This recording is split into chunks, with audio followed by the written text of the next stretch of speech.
I would like to call this meeting of the Budget and Finance Committee of Monday, December the 5th into order. Thank you all for being here. That was a great presentation on sexual harassment and diversity, and I'm grateful to the sponsors who helped put that together for us. I'd like to call the Budget and Finance Committee meeting into order. And to start off with Resolution RS 2016-382, urges Live Nation Entertainment to take measures to ensure the equitable distribution and availability of tickets to implement anti-scalping controls for events conducted at Ascend Amphitheater. A letter from Councilman Shulman? Councilman Shulman was here earlier.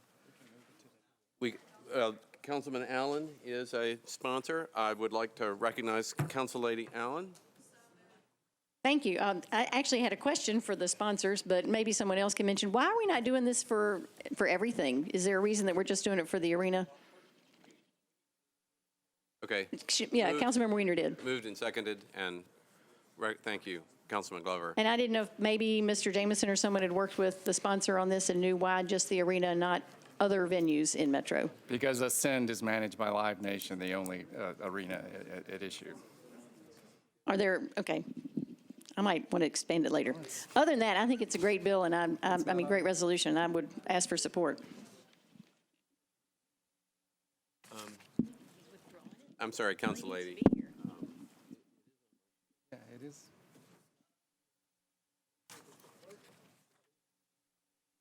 Okay. We're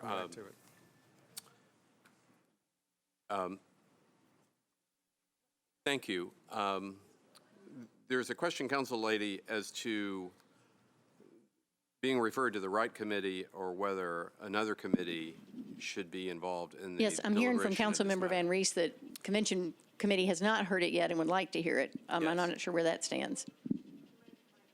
Oh, sorry. Excuse me, Council Lady Van Rees. On their committee. Sorry, I understand that it's going to be deferred. The Conventions and Tourism Committee is going to receive a presentation in January from the parties, and that should be sufficient information for us. But I'm not sure why Mr. Schulman's not here to speak to that deferral. But it's my understanding that it's going to be deferred at our committee. Okay. Well, a question, thank you, Council Lady Van Rees. A question for Council Lady Allen as the sponsor who's here. Would it be appropriate to defer this onto the Conventions Committee schedule? I'm comfortable doing that. Okay, thank you. So would there be a formal vote on that? No. So we'll just go ahead and defer that to that. Thank you very much. Then we will move, point of order. Yes, Councilman Mendez. So as near as I can tell, that resolution was not publicly noticed to be before Budget and Finance. And so we can't take action on it, I think. Okay. Not deferring it, no action. I'm grateful for the clarity. And then Councilman Davis. It should be on. Okay. All right.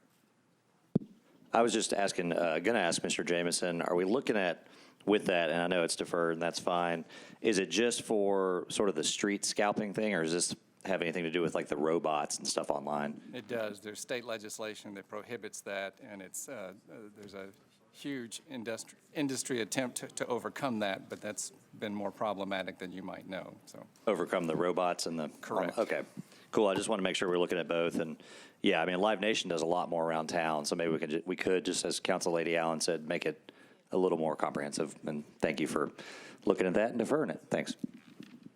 Thank you, Councilman. I just want to make sure, Councilman Van Rees, any further? Okay. Right, and then Council Lady Allen, just want to make sure. Okay, all right. So no action was taken. Now we're on to Resolution RS 2016-435. Authorizes the Metro Development and Housing Agency to enter into a pilot agreement and accept payments in lieu of ad valorem taxes with respect to multifamily housing project located at 5646 Old Hickory Boulevard, known as Hermitage Flats. Is there a motion? Is motion and seconded, and Councilman Glover. Thank you, Chair.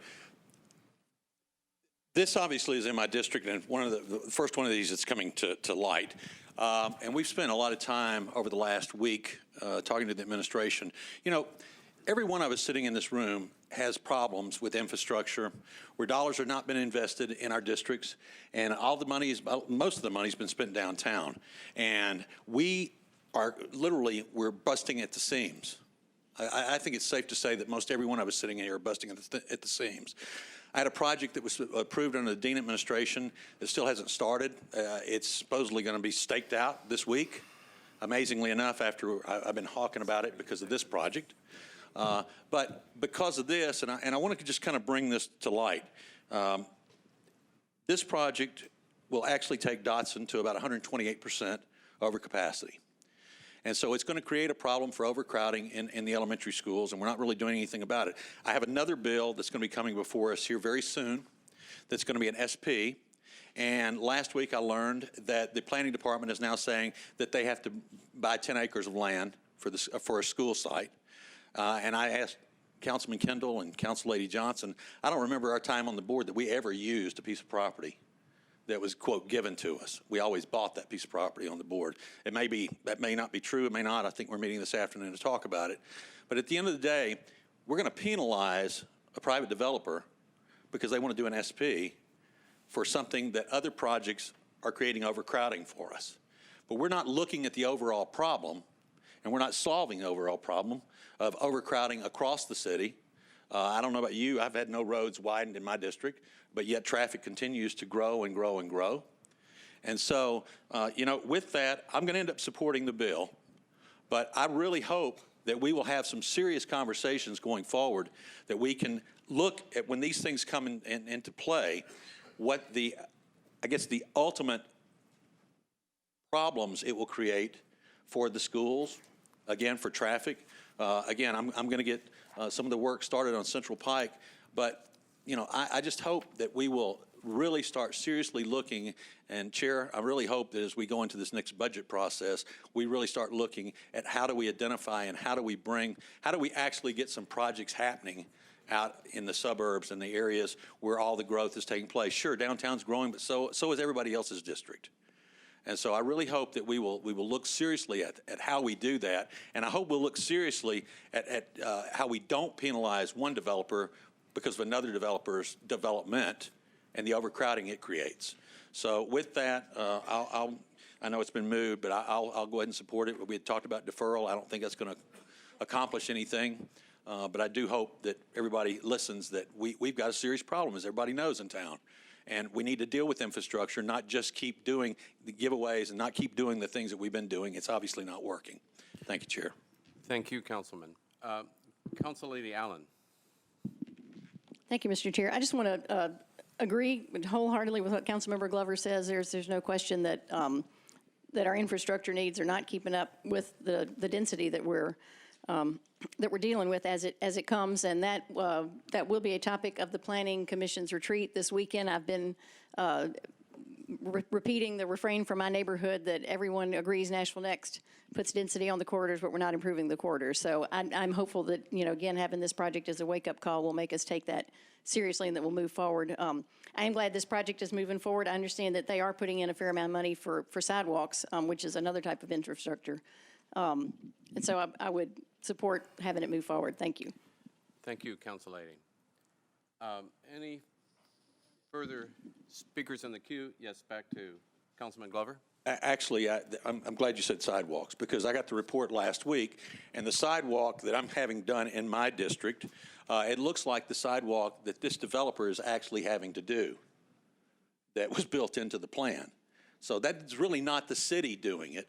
So I would like, when we finish here, I would really like for somebody from Public Works to answer that question for me, because it looks like the exact same sidewalk that they're having to build for this apartment complex. So that's not the city doing it, that's the developer doing it.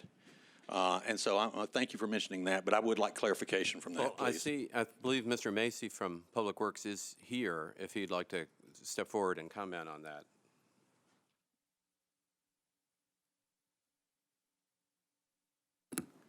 Be happy to. Thank you. Unfortunately, I haven't memorized every sidewalk project we have going on. I'll be happy to get the information to you tomorrow on exactly what's going on in your district, as well as, I think we've sent lists out to every council member on what is under construction, what is planned, and what we've built in the last several years. So be happy to get that information to you tomorrow, Councilman. Okay, well, I've had one project, the sidewalk, and it says from Burning Tree to Burning Tree. That's what the letter said that's coming out. And I'm almost certain that we're talking almost identical, the same place that the sidewalks is being built for this. But thank you. Thank you, Chair. Thank you, Councilman. Council Lady Johnson. Thank you, Chair, for entertaining, even though I'm not on the budget committee. I think this, I have read the both report of analysis on a financial analysis and council analysis, and it gives me, if I understand correctly, this project will provide 266 units for affordable housing price. So that means, I'm guessing, my study shows average rent for 1 bedroom, 2 bedroom, as of October 6th of 16, in average Nashville rent prices are $1,409. And 2017 fair market rents will be around $870.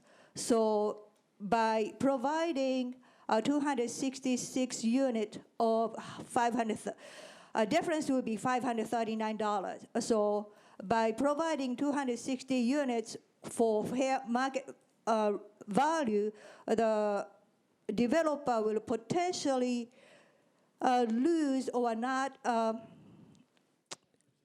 able to collect $143,000. However, in the form of tax abatement, they will receive, not receive, they will abate $452,000 average. So the developer will have a potential $308,000 of kind of not benefit, but so kind of equivalent of benefit. However, in the Metro's point, as of right now, we are receiving only $19,620 in property tax.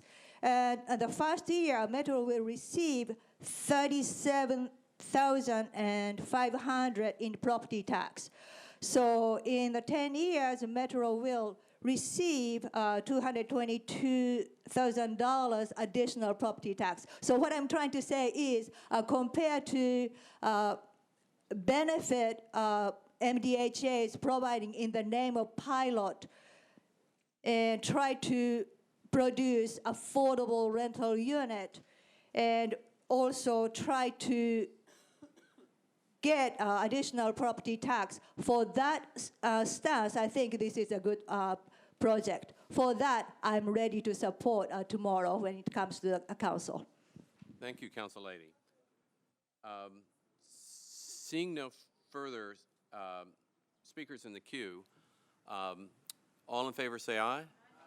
All opposed? The bill 435 passes.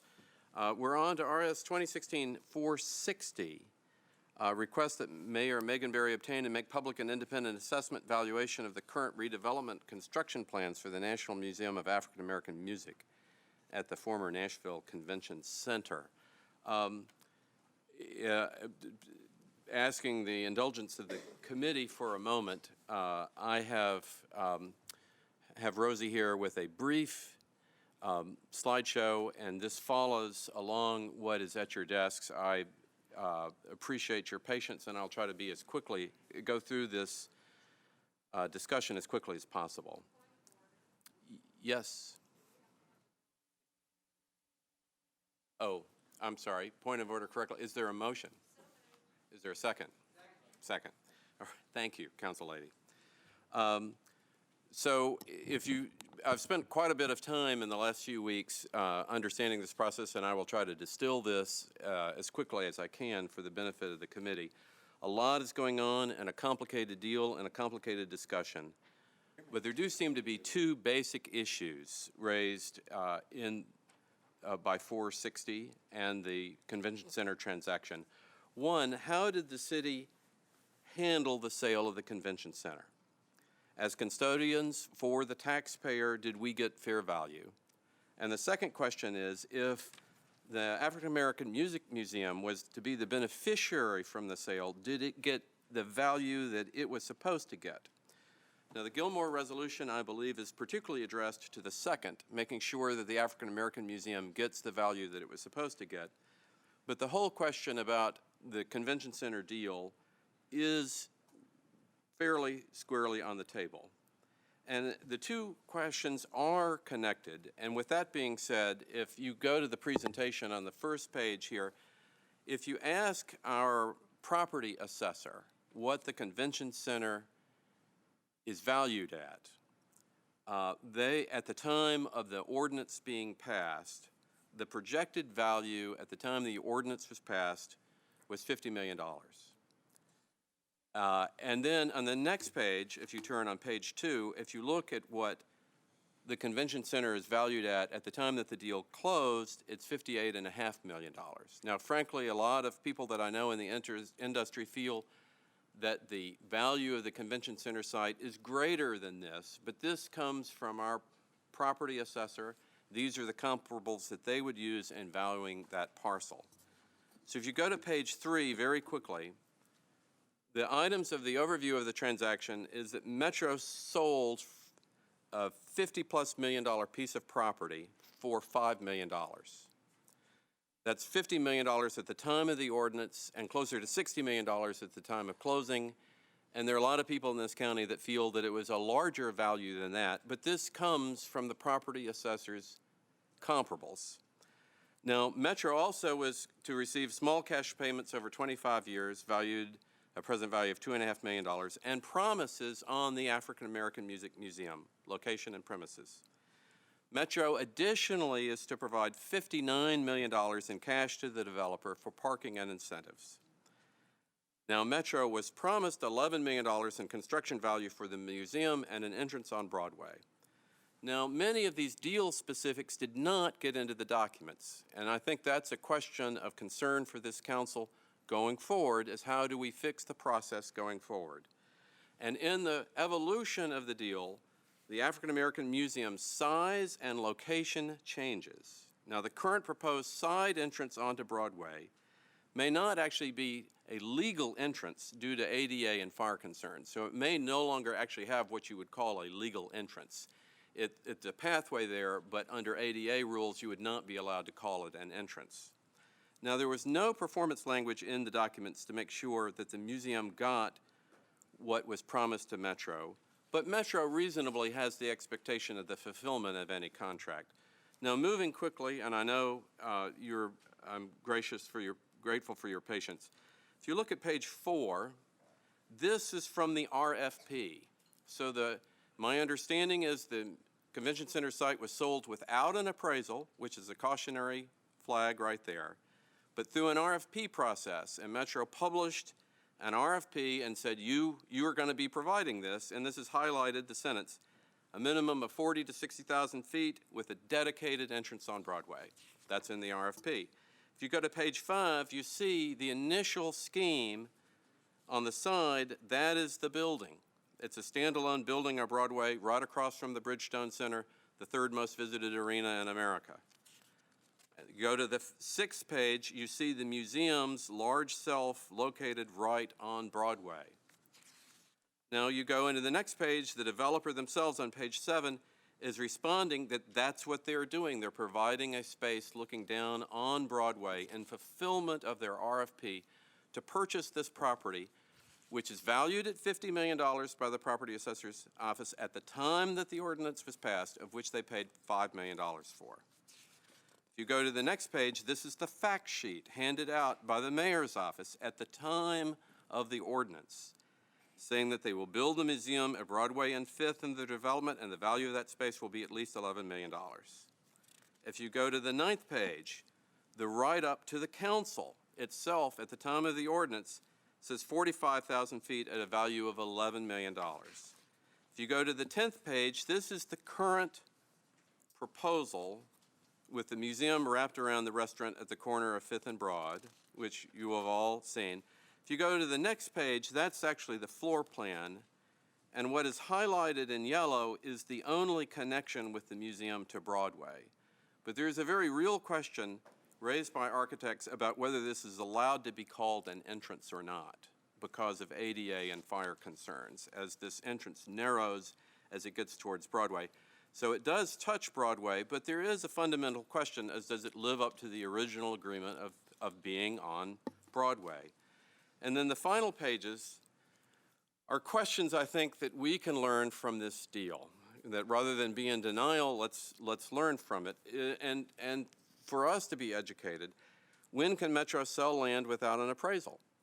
And if there's not a high bidder process, when can terms from that bid be ignored? Who can modify the terms from that bid?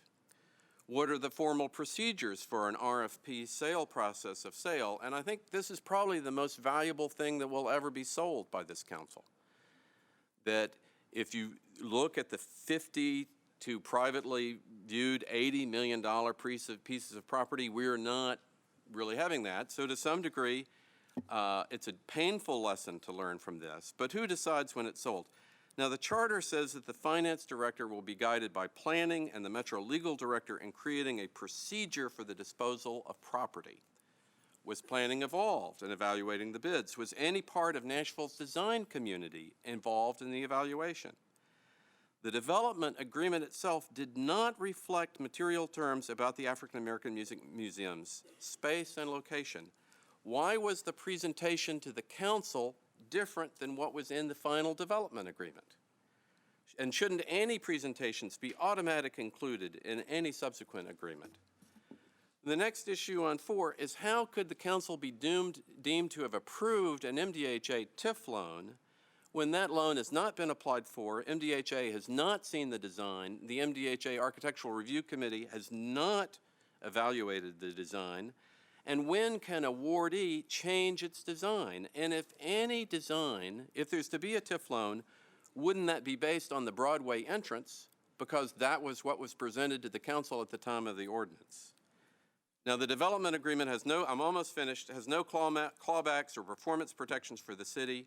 Why not? Shouldn't they be part of any Metro contract going forward where future performance is required? And then ultimately, Metro is providing $111.5 million in value. That's a discount on the sale price of the land, $25 million TIF loan, $34 million for parking, $10 million in cash to the museum. That's an enormous transfer of value. The museum would have every expectation of having fantastic, amazing space, and the actual built value of what it's having is probably less than that. I appreciate your indulgence for that, and then I would ask for, is there a motion? A motion and a second.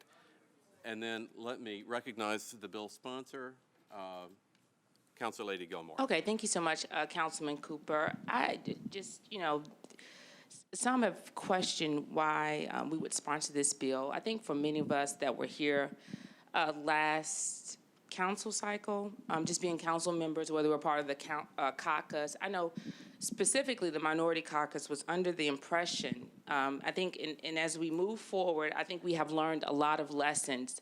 A lot of the presentations that were presented to us, when they were presented with it being on Broadway.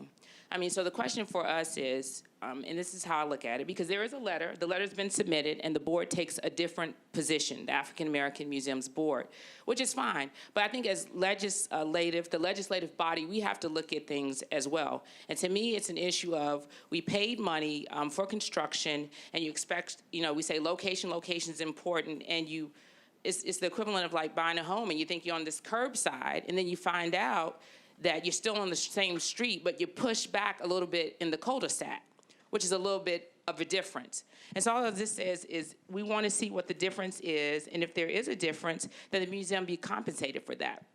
But if the developers are unwilling to do that, I think at the same time, there are a couple of things that can be done to help the African American Museum.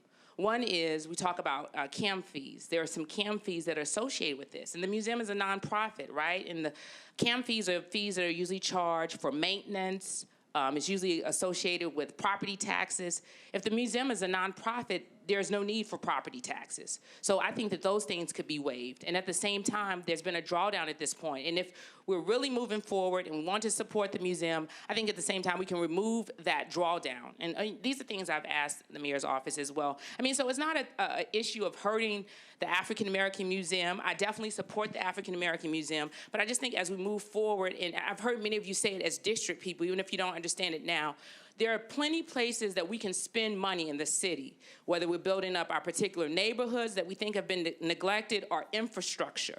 So when we give money, we want to see it be spent the best that it can be. And I think for many of us at that time, we were under the perception, right or wrong, that it would be on Broadway. So if that cannot happen, I don't know that the support that the overall development has, if it would have had that development. So, I mean, I think that's the issue. Just when we give money, it's everyone's money in the city, and we want to make sure that it's represented and it's handled appropriately, and that there are no surprises. And so with that, I'm asking for a deferral for 2 weeks. And, you know, we'll just continue to have 2 meetings. I'm sorry. We'll deferral for 2 meetings and just have discussion of that. And I hope you keep that in mind as you move forward with your districts and things that you want. Whether you agree or disagree, it's just about making sure that you receive the full value. Whether your constituents, they may say, I don't want any more sidewalks. And I've heard some constituents actually come up here and say, I don't want sidewalks. And we actually just passed, a good example of that is we put more people, we annexed them into the city, and they said, I don't want more sidewalks. I mean, so you'll hear things like that. You know, it's kind of like the museum saying, I don't want more money. But as a council person, you look out for the best interests of your constituents. And so I think that's a very appropriate example. So I just hope that you keep those things in mind and allow for the 2-meeting deferral. Thank you so much. Thank you, Council Lady. Is there a discussion on the deferral? Second motion on the deferral. And then your Council Lady, Allen. Thank you, Mr. Chair. I have a question on deferral, and also when we get back to the bill, can someone address whether the deferral will jeopardize this moving forward or anything? I mean, I think just continued discussion is great unless it's going to kill the deal. Can someone in the back of the room address that? It's a non-binding closed deal.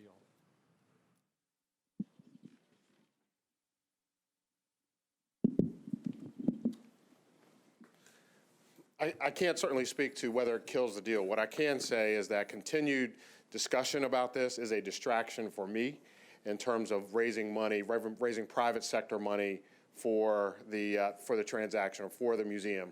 So it's important to us to be able to get on with it. We have negotiated with the developer hard and long over the last 2.5 years. We are in regular conversation with the mayor's office about this. And so what we'd like to be able to do is to put this issue to bed and move forward. We're very satisfied with where we are, very satisfied with our partnership with the developer. We think we've got a very, very good deal for the citizens and taxpayers and for the donors for the project. And so we need to really get on with this project. So continuing this to be a cloud over my head, my job is to raise money for the museum. And having this hang out here as an issue is a challenge as it relates to talking with private sector donors about the project. Thank you, Henry. Councilman Pridemore. Thank you, Chair. I have a question. What exactly deferral for, how long was the deferral? Two meetings. 2 meetings. What exactly is going to take place in those 2 meetings? Well, and I don't want to speak for the bill sponsor, but in those 2 meetings, and the intent of some of my questions may have been unclear, I think it's important for the council to hear back how we got to a world where we are selling things without an appraisal. What is the RFP process?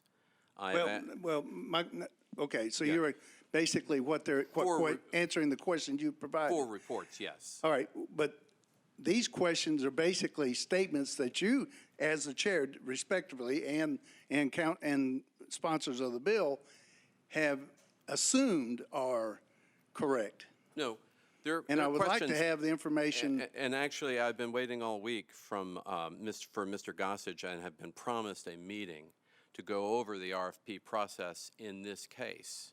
And that is a process that began last Monday, and every day I've emailed asking for the meeting that was promised, and it never took place. So part of this is just getting a basic meeting and information exchange. Right. I would like to have it where if you're going to have a meeting and exchange of information, that it's not necessarily just responding to these. I mean, they would have their own Excellent. issues. Yes, excellent. So, I think this is an occasion for raising questions about our process in this matter, because it's tens of millions of dollars in a handled in a development agreement that is very gray, and I think any legal party that looked at it would say that it's very gray. So I believe that's part of the underlying deferral by the bill sponsor. Okay, well, again, you know, everybody, the board's on board with it. Previous administration and our council was on board with it. So, and that's a big discrepancy in what you're saying in the difference in funding. So to me, I mean, that's, put it bluntly, there were some pretty stupid people involved in this project if you're talking about that kind of money. So I just hope we get that resolved in the next two, by the time it gets back up here. Thank you, Mr. Chair. Thank you. The next speaker on this list is Council Lady Weiner. All right. Hello. Thank you. Thank you, Chair. I appreciate it. I'd be curious to know if the developer is in the room, if he is prepared to answer any of those questions in front of all of us now. I'm not sure that I see the value of a deferral insofar as we've got the very people that are the most impacted by this issue standing up here asking us not to defer it. So with all due respect, I would love to hear from the developer if they are prepared to share that with us in this committee.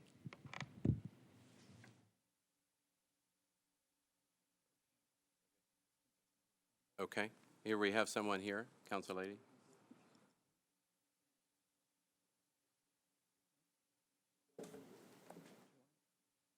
Thank you, Council Lady. My name is Bo Campbell. I'm with the law firm of Waller Lansden, and we represent Oliver McMillan Spectrum Emory in connection with this transaction, and we're heavily involved in the negotiation of the agreement. There's an awful lot of information and supposition that has been placed in front of which I've not seen most of until just now, so I have somewhat limited ability to respond, and a great deal of it I think would probably more appropriately come from the administration which negotiated this on what motivated the city. But I would say a couple things. One is that it is naive to say that this property has a certain value without taking into account all of the strings attached to the property that was sold. This was not a sale that was intended to maximize every dollar that the city wrung out of this property. It's a fantastic piece of property. It was a long process that was intended to ensure that this critical piece of property was developed in a way that was transformative to the core of downtown and to structure a transaction that assured that result. So there are many elements to that. Number one, the property is sold with many strings attached. The developer does not have the right to just do whatever it wants to do with it. It's required to put a certain number of square feet of office in it. It's required to put a certain number of residential units in it. It's required to put square footage of retail in it.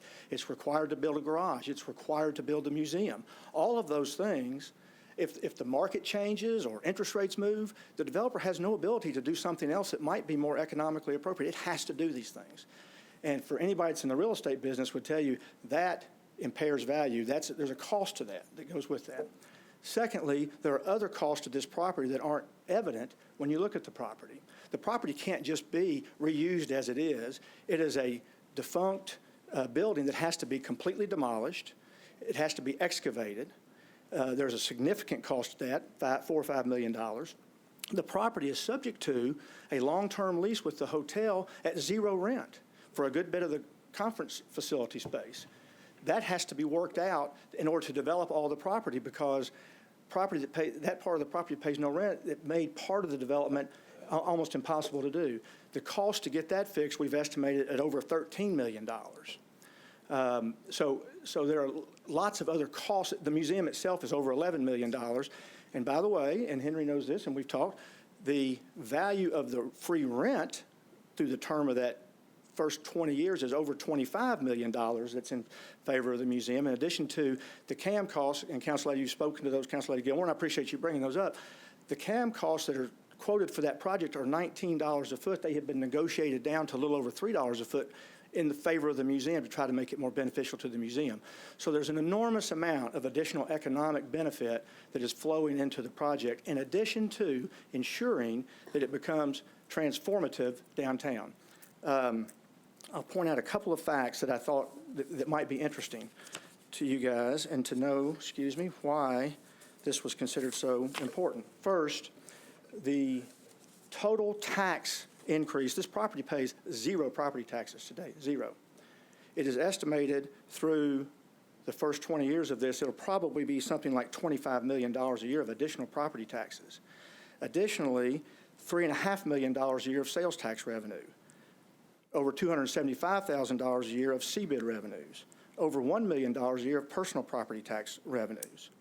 The economists that reviewed the project on behalf of the city estimated $126 million of value to the city over the 20 years of this lease. He actually said, this is incredible. He said, the redevelopment will create opportunities of a nature and scale that are currently unknown in Nashville.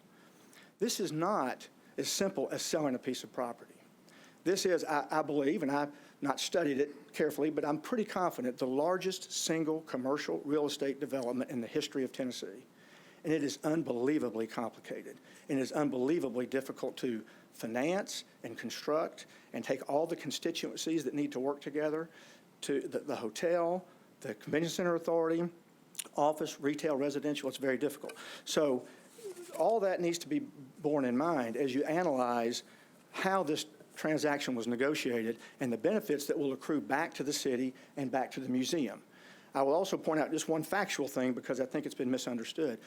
The garage is not free to the developer. The developer rents the garage and pays rent on it, pays market rent, and bears all of the economic risk of the garage. The Convention Center Authority is building the garage, but it's being leased.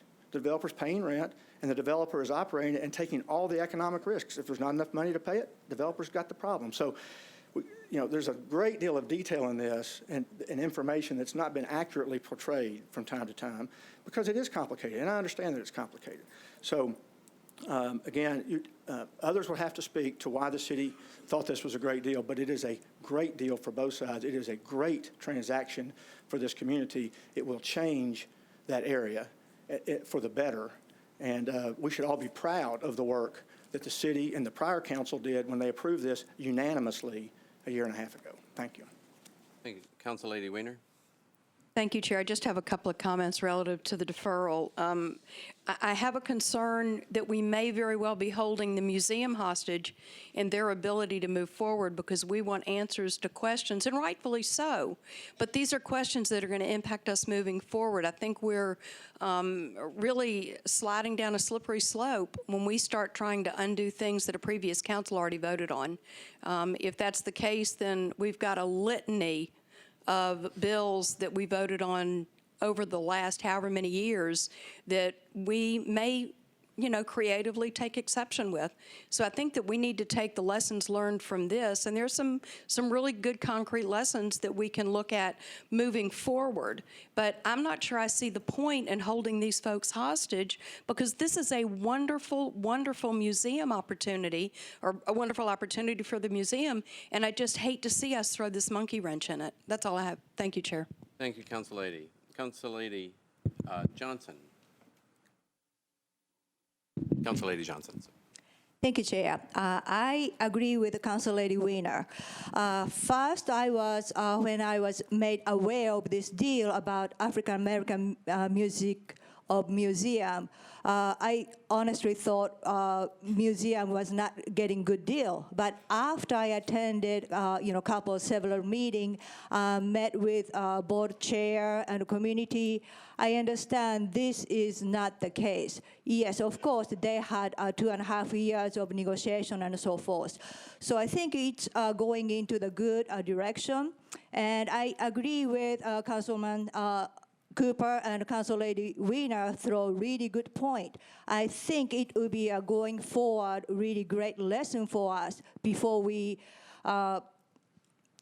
execute the deal. However, I think the contract is already executed, and this resolution is non-binding. By deferring, we will not make any. We will not be able to make any change. Rather, kind of keep hanging dark cloud over this wonderful project. So I think for us to do is just drop this one and work with community and board to make it an even better project. However, I think best recourse is just for us, a community, to move forward. Thank you, Council Lady. Council Lady Henderson. Thank you, Chair. I think these are all good questions that need to be addressed, and I appreciate the Chair's research and Council Lady Gilmore's efforts. And I wonder on the matter of the deferral, given the conversation here, would you consider a one-meeting deferral? Council Lady Gilmore. Council Lady Henderson, thank you so much. Yes, I would consider a one-meeting deferral. And I just want to clarify, too, because I'm hearing some of my council members saying that the deal was stupid, or, that we're implying that the museum is not good. I am not, but we don't want to I think it's getting personal. We don't want it to be personalized, Yeah. So I guess the point is we don't want to interpret it that way. We're just saying we want to look into it. We have some questions, and we think that it could be better. And we definitely support the African American Museum. We support the city. I think anybody that runs for city council and serves definitely supports the city. And sometimes we'll disagree, but we don't want to personalize that. So I appreciate your one meeting request, and we'll continue to work. And like I said, we're concerned about, if nothing else, I'm still concerned about the CAM fees. I'll stick to that. And also the drawdown. And I think that those are things that we can continue to work on. And I appreciate you giving us the opportunity to work through that and negotiating a one meeting deferral. Thank you so much. Council Lady, you're amending your motion I'm amending a one meeting yes, deferral to a one meeting in order deferral. to speed up the process? Yes, thank you. So that's a motion. Is there a second for one meeting deferral? There is a second. So speaking on the one meeting deferral, again, Council Lady Henderson, I want to come back to you. Or That's fine, Chair. I didn't request to speak again. Thank you, Council Lady Gilmore. And then Council Lady Dowell, thank you. I'm sorry. There we are. I just wanted to make a couple of points. I think people who served on this council, who's had meetings with the African American Museum of Music and also our financial team in the previous administration, we know what the agreement was. We know the location. Obviously, I think this is an example of how we need to do our homework a little bit better when we make these types of deals and arrangements, because I know when I sat down and met and talked about this particular agreement, where the location was, I was disappointed that they were moving off of 8th Avenue, and how it was sold to the council was that they were getting prime real estate on Broadway on the corner, and it was specifically said on the corner. So no matter what anyone says in this room, I know what was told to me and what was said and what was agreed upon. So that's the first thing. The second thing is some of the new people, you were not privy to the conversations that we've had.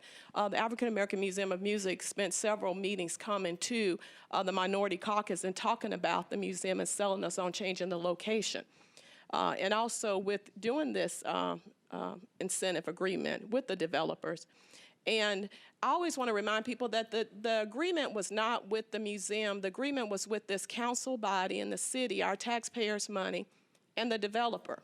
So whether the museum chose to go to another location or not, really, I don't think that was their decision to make without coming back and talking to us, in my opinion, because what was negotiated with us and talked about in order to sell us on this deal, and what I went back and told my constituents, is that we're going to have a museum on Broadway. And if that changed, that location, and it's significant, they should have come back before this council body and said, hey, I know we agreed that we're going to be on this corner and this is what's presented. We're going to be here. This is how it's going to look and the plan and so forth. That's what would have been fair. And I think as we go forward and negotiate these deals, we need to include that in there and be very specific about it. What was told when we asked about being specific, it was like, this is too early in the development stage to put any specificity or specifics on, about where it was going. So they could not tell us all the details, design, and all of that because they felt like it was too early in the deal. But I want to go back to what Council Lady Weiner said. The people who are most impacted by this deal are not the people in this room. It's our constituents, because we're the one given the tax incentive and we're foregoing the tax money that we would receive. So it's our constituents. It's the people in Bellevue, the people in Madison, the people in North Nashville, Southwest. It's all of them who are the most impacted by it.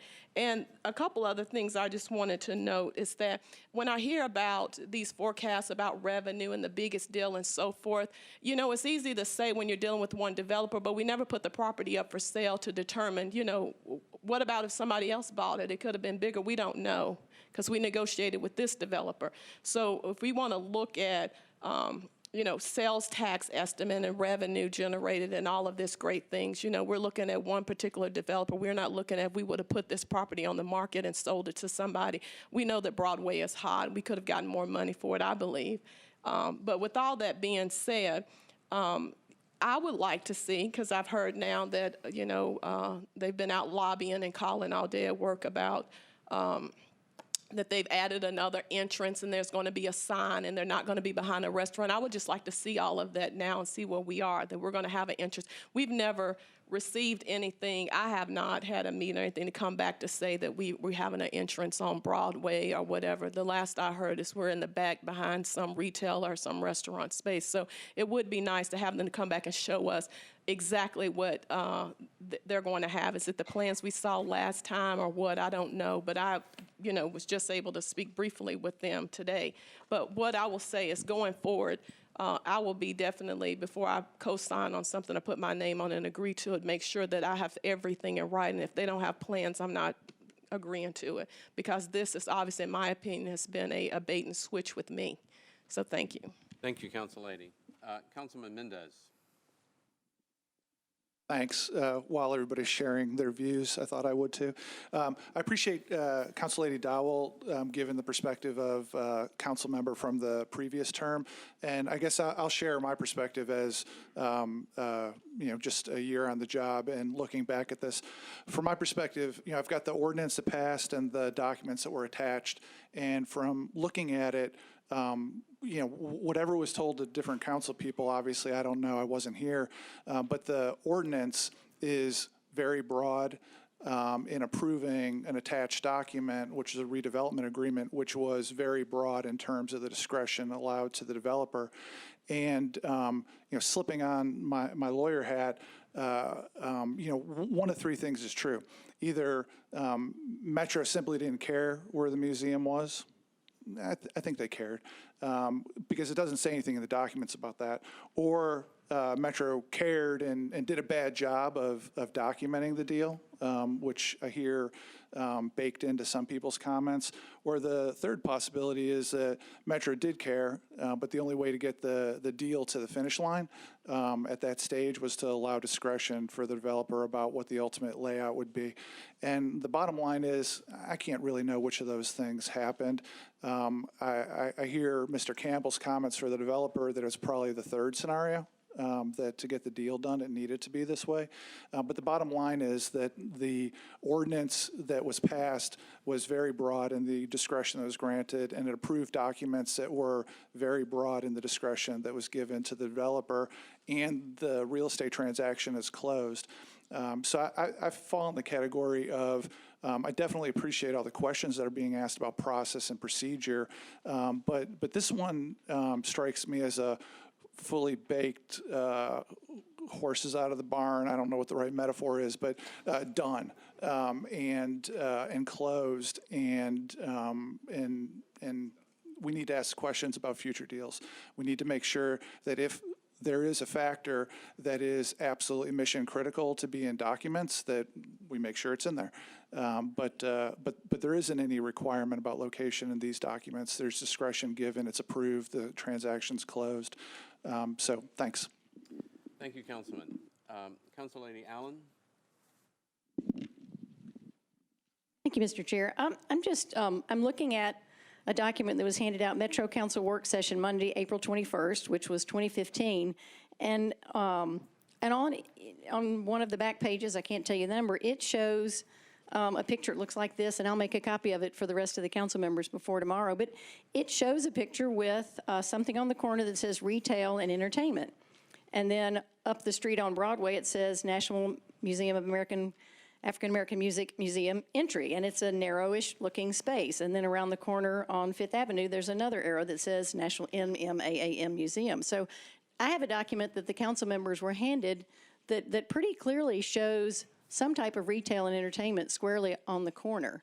And there may have been lots of discussions that made that perhaps less obvious, but here at least is one document that we were handed that was part of our decision-making that shows it, and actually in this one it's backed up a little bit. In the current design, it seems that they've pulled it out. So I feel like we were given good information that showed that it was not necessarily on the corner per se. There's clearly another building there on the corner called Retail and Entertainment that was spelled out. So I'm not sure that maybe gathering up of documents would show us that we actually are getting what we asked for, and that the museum is, and that's why they're pleased with that. So I would love to see this move forward. I would reluctantly support a one-meeting deferral, but would prefer that we move on.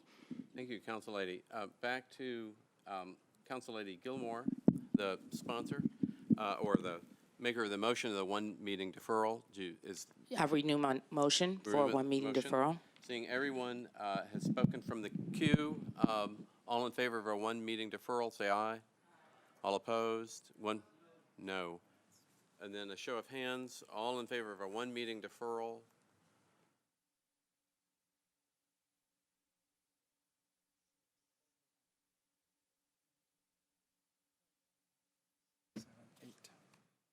Then all opposed?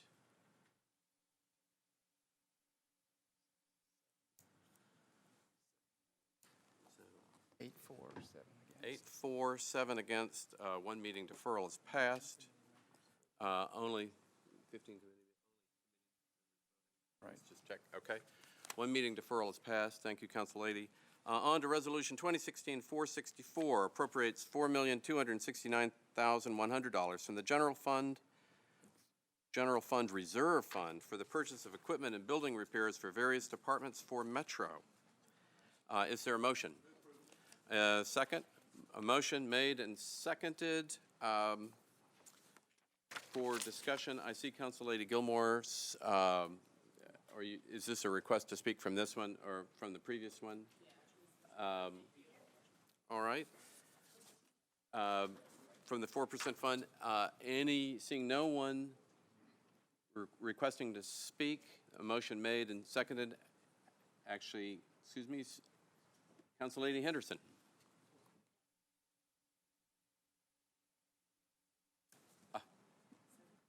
There. It should be on.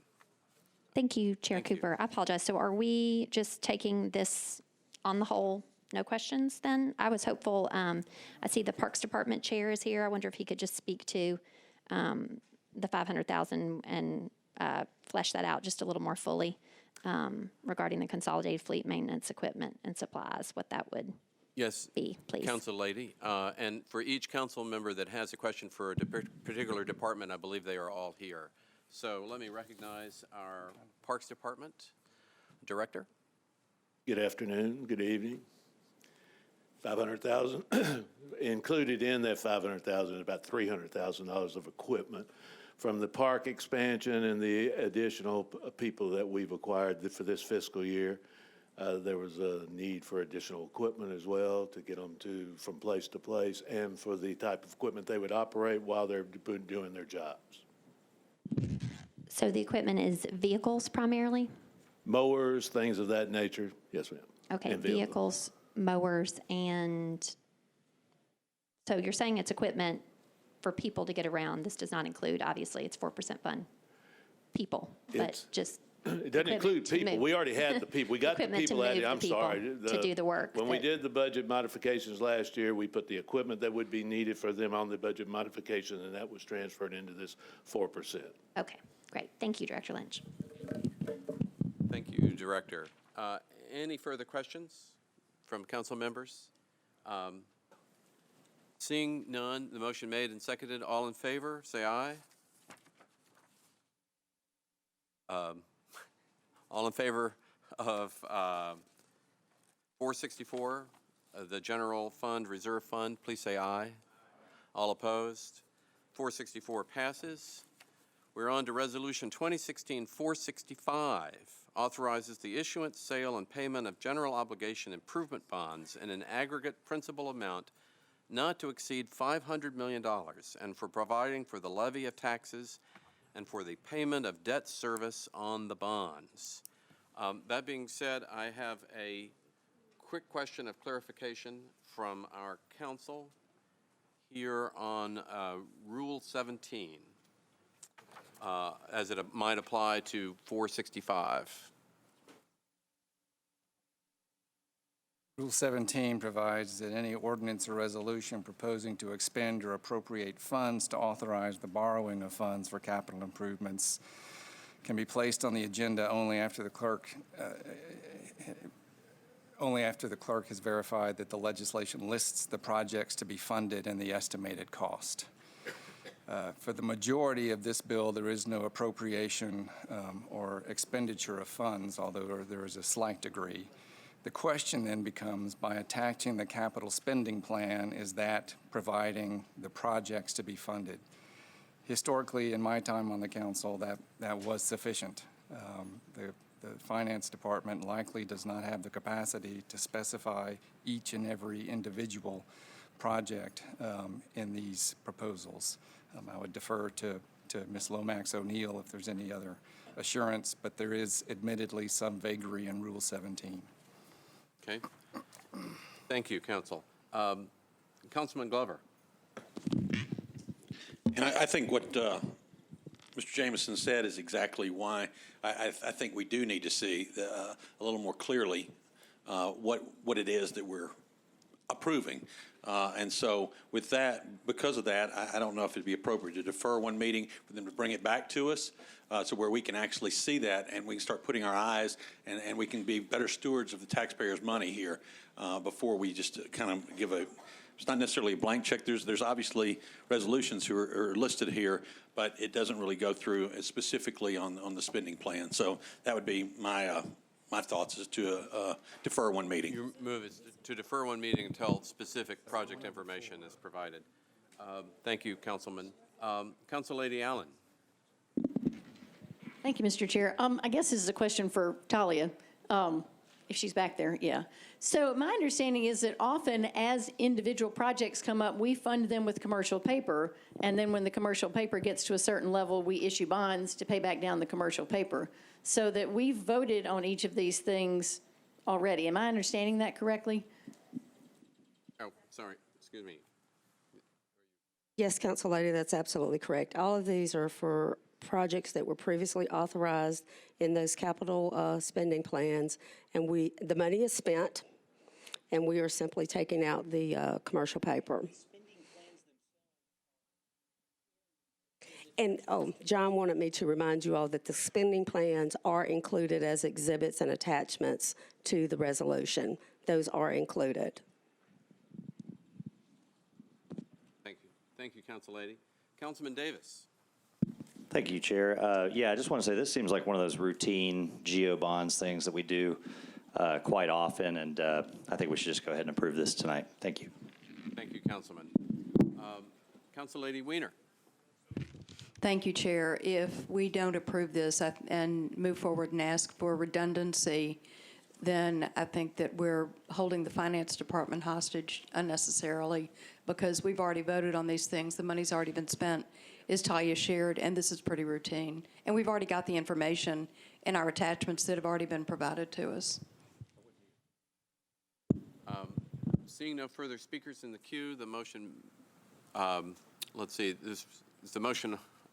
Councilman Mendez will help me sort this through. Councilman Mendez. I guess I was going to ask another question. My impression was that when we approved spending plans, we approved this process. We already approved using commercial paper and that it would be circled back later with a bonding process. So my impression, I guess the question for finance or legal is when we've previously approved spending plans, this is the procedure that we've already approved previously. Is that right? Yes, that's correct. All right. From my perspective, I think we should approve this because we're just following through on the process that's already been approved by us previously. Thank you, Councilman. Back to Councilman Glover. With that, I mean, I was just trying to translate 17 and trying to listen to it, and I'm not sure that 17 is really being met here, but if everybody is satisfied with it, I realize we've spent the money. I get that piece of it. I would just like for us to make sure we have a little more transparency and understanding what it is we're doing. So with that, I mean, I'll withdraw the motion to defer one meeting if everybody's satisfied that they're comfortable with the way that the money's being managed. All right, thank you, Councilman. Seeing the motion withdrawn, but back to Councilman Mendez. All right, so if we're not talking about the deferring anymore, I assume bond counsel's here? Yes, he's back in the back. And I have the same question I guess I have for all these for bond counsel is just to briefly describe the transaction and let us know that the legal documents that we're approving accomplish the goals of replacing the commercial paper and are consistent with ordinances we've passed previously. Thank you, Councilman. Let me recognize, and if you would introduce yourself, our city's bond counsel. Yeah, my name's Jeff Oldham. I'm an attorney at Bass, Berry & Sims, the city's bond counsel, and I can confirm all the things you just said. 20-year level debt service, general obligation bonds, almost entirely to retire commercial paper that's for projects that money's been spent, projects been approved. Thanks, Mr. Oldham. Thank you. Any further comments, Councilman? Seeing no one else in the queue, Councilman Glover's motion withdrawn. 465, motion made and seconded. All in favor of passing 465, say aye. All opposed, 465 passes.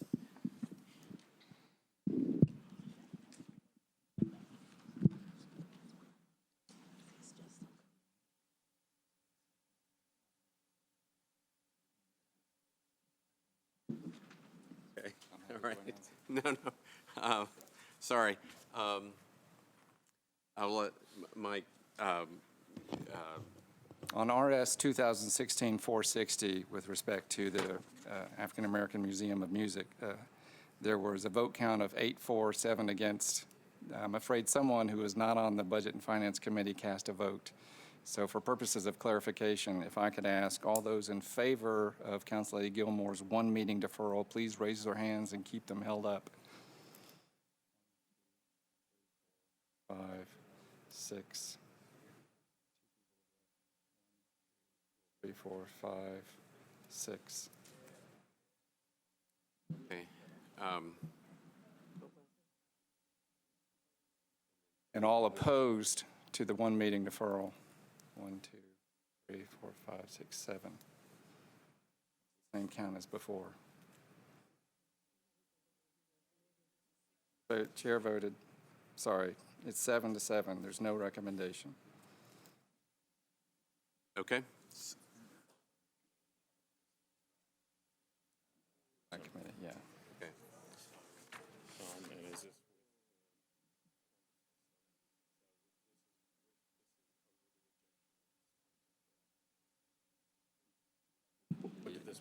She wanted to move it to defer one meeting.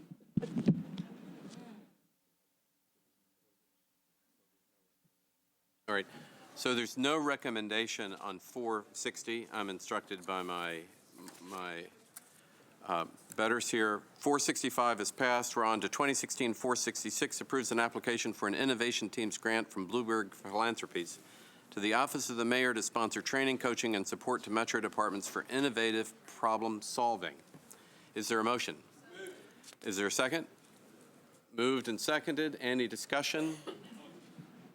Seeing no one in the queue, all in favor of 466, please say aye. All opposed, 466 passes. RS 2016-467 accepts a grant from the National Endowment of the Arts for the Metro Planning Department to support planning activity and art commissions for the Wedgwood Houston Urban Magnet Maker District. Is there a motion? Is there a second? Moved and seconded. Any discussion? Seeing no one in the queue, all in favor say aye. All opposed. Passes. 468, RS 2016-468, accepts a grant from the Tennessee Emergency Management Agency to the Office of Emergency Management to subsidize the Emergency Management Program. Is there a motion? Moved and seconded. Seeing no one in the queue, all in favor say aye. All opposed. 468 passes. Well, excuse me, Councilman Wiener, it just flashed on. Were you wishing to speak on 468? No, when you finish with 468, we have a group question back here. Oh, yes, we have finished with 468, and we have a group question. Thanks. So we're done. I think you want, okay, you're good. Mr. Jameson, would you please clarify for us what happens on 460? If we voted on the deferral and there was no recommendation, did we not ever vote on the bill? There's some confusion back here about how. That is correct. If it's the will of the committee, they can take up the bill, the substance of the bill, whether to approve or disapprove. So we didn't do that, so we need to go back and decide whether how does that work? If that's the will of the committee, yes, and the chair has the discretion to place that before you for approval or disapproval. Okay. Well, I guess my view, just making a ruling from the chair, if I'm allowed to do this, is that the tie vote speaks for itself, and that it headed to the floor anyway tomorrow, and that there's no recommendation positively or negatively. Okay, as long as we've got clarification about how that worked and that it was your discretion not to move it forward, then everybody gets it. Yeah, Okay. and that it speaks for itself. Okay, cool, in this thanks. case. Yes, thank you. RS 2016-470 approves an intergovernmental agreement between the State Department of Transportation, the City of Berry Hill, and Metro Department of Public Works for the multimodal transportation plan along State Route 6 from Berry Road to Lafayette Street. Is there a motion? Moved and a second. With that, I want to make sure that Council Lady Wiener was not wishing to speak on 470. No. No discussion on 470. No one in the queue. All in favor, say aye. All opposed. 470 passes. RS 2016-471 approves an interlocal agreement. Oh, sorry, we just passed that? No, it's two separate ones. Oh, two separate ones involving Berry Hill. Sorry. Approves an interlocal agreement between the City of Berry Hill and the Metro Department of Public Works for the multimodal transportation plan along State Route 6 from Berry Road to Lafayette Street. These are two separate bills, 470 and 471. Is there a motion on 471? Moved and seconded. Seeing no one in the queue, all in favor of 471, say aye. 471 is passed. 472. RS 2016-472 adds one additional parcel to the list of those for which acquisition by negotiation and acceptance of permanent and temporary easements is authorized for the construction of the I-40, I-440 South Sewer Relocation Project, and to authorize the acquisition of said easement rights by condemnation. Is there a motion? Moved and seconded. Seeing no one in the queue, all in favor of the passage of 472, please say aye. 472 is passed. Resolution RS 2016-473 accepts the Percy Warner Golf Course fencing grant from the Warner Park Improvement Association for the Metro Nashville Parks and Recreation Department to provide funding for the purchase and installation of new split rail fencing for the Percy Warner Park Golf Course. Is there a motion? Moved and seconded. Seeing no one in the queue for discussion, all in favor of 473? Aye. 473 is passed. Resolution RS 2016-474 accepts a grant from the State Department of Labor and Workforce Development to Metro through the Nashville Career Advancement Center to establish programs to prepare adult service recipients for employment. Is there a motion? Moved and seconded. Seeing no one in the queue, all in favor, say aye. Aye. 474 is passed. RS 2016-475 accepts a grant from the State Department of Labor and Workforce Development to the Nashville Career Advancement Center to establish career services for eligible adults, youth, and dislocated workers with barriers to employment, education, training, and support services to succeed in the labor market. Move approval and seconded. All in Mina Johnson.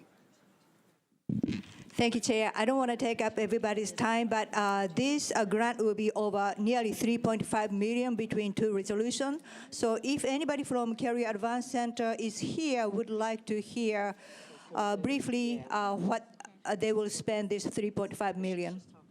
Thank you, Council Lady. Is there anyone from the Nashville Career Advancement Center? Yes, I see someone. If you would just step forward and introduce yourself. Good to have you. Certainly. I'm Jackie Akbari from the Nashville Career Advancement Center.